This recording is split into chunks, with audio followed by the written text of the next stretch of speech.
So hello guys मु आज गोरा हेबा पई जाउछि देखेबी मु कोन कोन लगाउछि बेसन हळदी आउ महू तापरे आउ गोटे जिनस ऐड हबो एलोवेरा जे आकु महू पकेकी आउ टिके एलोवेरा जेल तो आकु मिक्स करिवा।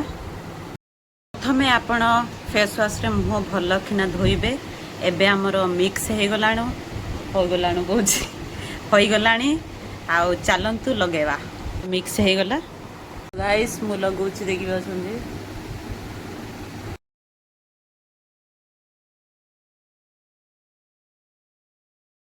सो गाइस सब लगे सारलेनी। एबे हमें 5 या 10 मिनिट रखिबा। तापरे देखिबा छन फेस पूरा चाहो मोर काम देला।